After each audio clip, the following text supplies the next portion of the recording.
Right then, people, so this voiceover is going to be a bit of a random one because I actually thought that this had a voiceover with it, but unfortunately didn't manage to sync up the audio properly. So never mind, because it's still a good session and probably one of the better ones to commentate over, to be honest. So starting off here, getting straight into the first working set, which is, as you can see here, I've got basically 50 kg on each side. So it depends how you count the Smith machine bar. I usually just count it as around 10 kg because that is sometimes what they say, but again, it's going to be very difficult to translate it over to a free bar just based on the fact that it is a completely different resistance profile, and obviously you're on a machine, it's fixed in motion. So that being said, still feeling very, very strong on this one, and I think before I go traveling, I'm going to try and test my bench press heavy sets. So I won't go as low as like 3 reps, I don't think, but maybe see what I can get for a set of 5, and that'd be quite fun to do.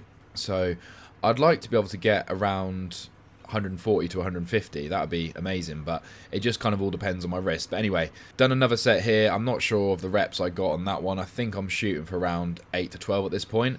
And yeah, you can see here I'm going at a reasonable speed, not crazy slow, but also not trying to bounce it off my chest. I would argue here, you know, my chest is in a really good position for working that upper chest. I'm keeping my shoulders pinned back the whole time. Scapular against the bench, which is not only good for shoulder health, but also for translating the strength over and pressing that bar up. And then getting to about halfway is when the triceps come into play a little bit. But I will say that doing this machine, for whatever reason, compared to a normal bench press, it just really focuses more for me on the bottom of the movement, versus on the bench press I would quite often get a few more reps where I thought I'd actually hit that failure mark, whereas on this one I seem to hit failure very quickly. Now that probably is because the machine is a little bit more stiff in terms of you can't kind of wiggle your way out and engage a different muscle group, which can sometimes be good. So on some heavy bench press movements you might see people hip thrust too hard and then their glutes come off the bench, and obviously that's not really the form that you're going for. I wouldn't worry about that if you're just going for a strength max, because it's all part of the fun, and realistically you're just trying to get that weight up. But obviously, you know, for normal working sets, to try and actually bias the chest,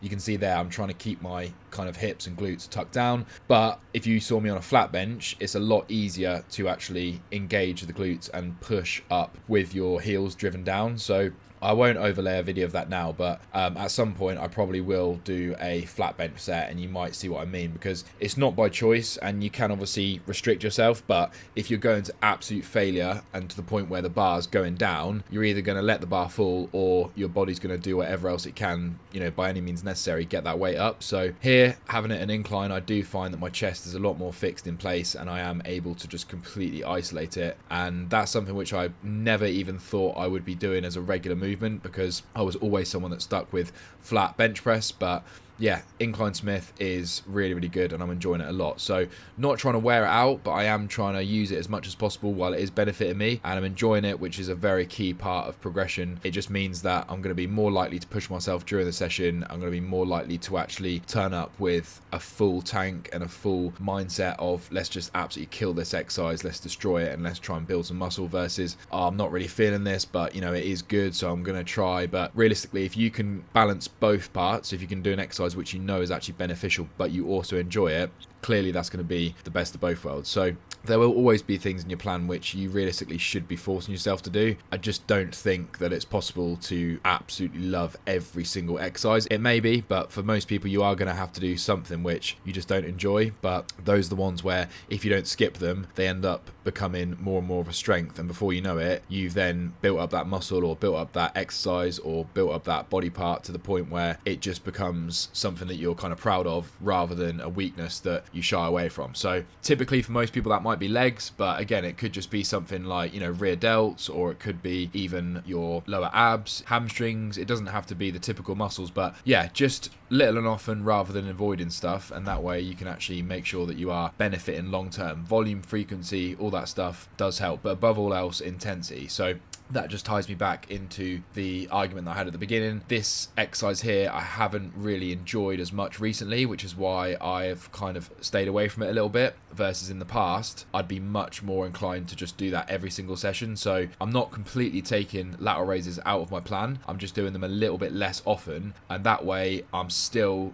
having a crazy amount of intensity when I turn up to do that set, versus if I just push myself and push myself, I feel that I would burn out. However, if that was the only exercise that I could possibly do for shoulders, that'd be a different theory. But obviously I've got the incline Smith there, I've got the shoulder press machine, I've got cables, dumbbells, all sorts of things. So yeah, definitely not taking it out, and I do feel that they are an important thing to have in at some point, but not as an absolute necessity every single session, especially if you aren't enjoying it as much as you once were. So yeah, nothing wrong with taking a little break from an exercise, maybe 3-4 weeks, and then popping it back in, or switch it up. So I could vary it and do a single arm machine, or I could face the other way around, which I do see a lot of people doing. So different techniques, different variables, all are going to help you keep it, exciting and at least as interesting as possible. You don't want to be doing a program that you just find monotonous and boring, and if you've got someone that is coaching you and you're not finding it fun, just be honest and tell them, because realistically they should be able to manipulate it a little bit to make it more enjoyable for you. And yeah, ultimately, if the coach is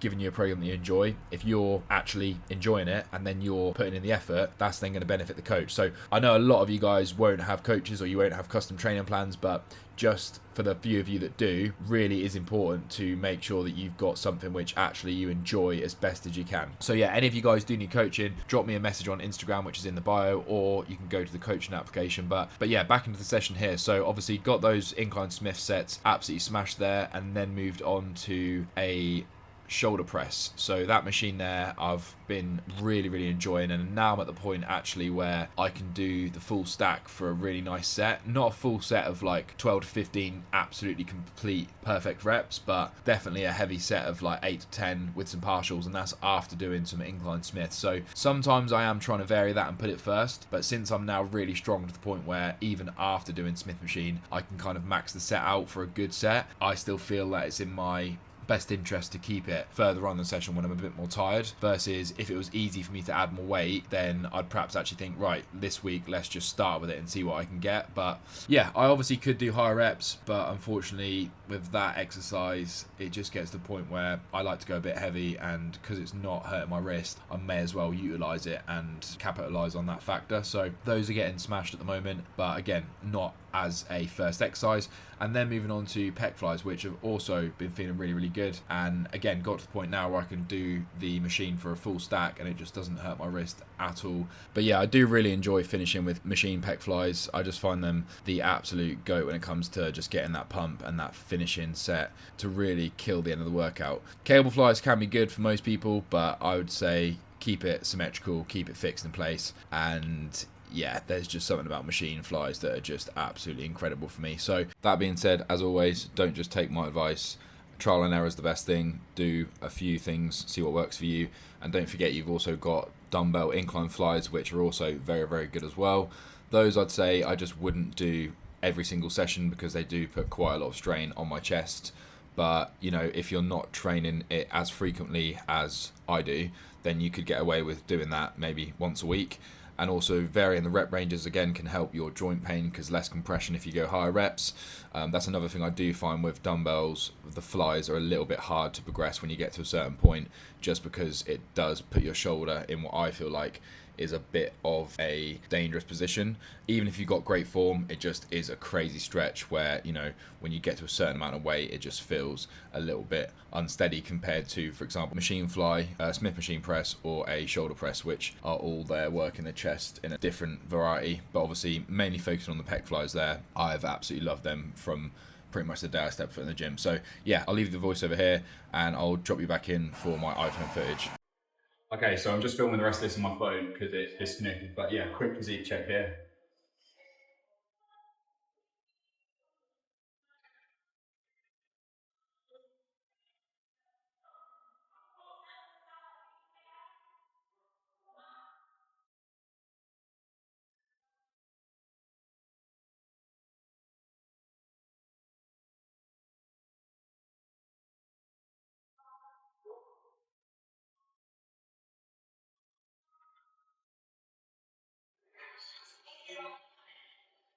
So I've literally had this top for over 6 years, it's crazy. It's the first Gymshark top I ever bought.